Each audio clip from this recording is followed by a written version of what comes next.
சோழி முடிஞ்சிடும், பூச்சி சோழியை முடிச்சுவிடும்.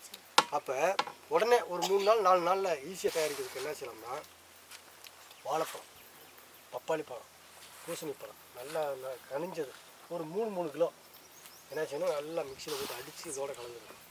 அது கூட வாழைப்பழம், பப்பாளி பழம், பூசணி பழம், திராட்சை பழம், சப்போட்டா பழம், எந்தெந்த பழம் புளிப்பு தன்மை கொஞ்சம் இனிப்பு தன்மை இருக்கோ அந்த பழம் போட்டுக்கணும். எந்த அளவு பழம் போடுறோமோ அந்த அளவுக்கு சக்கரை சேர்க்கணும், வெல்லம் மண்டவனம். இப்போ 9 கிலோ பழம் போடுறோம்னா 9 கிலோ சக்கரை சேர்க்கணும். சேர்த்து இந்த மாதிரி ஒரு 200 லிட்டர் கேரளில் வச்சுட்டிங்கன்னா 4 நாள் அதை அடிக்கலாம். காரணம் என்னென்னா, இந்த பழம் பூரா இருக்கா, இது வந்து இருக்கிற நுண்ணுயிரை பூரா பிரிக்கிறோம். வெல்லமும் போடுறோமா, அப்போ நிறைய தேன் மாதிரி குளன்னு இருக்கும். இதை எடுத்து ஒரு டேங்குக்கு 300 மில்லி அடித்தாலே போதும். 300லேருந்து 500 மில்லி அடிக்கலாம், தாராளமாக அடிக்கலாம் ஒரு டேங்க். இன்னொன்று மெயினானது, இதுக்கு வந்து 33 லிட்டர் தண்ணி கலக்கணும். அதுக்கு 10 லிட்டர் தண்ணி, இதுக்கு வந்து 33 லிட்டர் தண்ணி கலக்கணும். இல்லை பயிரை காலி பண்ணிவிடும். ஒரு லிட்டர் எடுத்தோம் அப்படின்னா 33 லிட்டர் தண்ணி கலக்கணும். ஒரு டேங்க்கு 300 மில்லி தான். 3 டேங்க் ஊற்றணும்.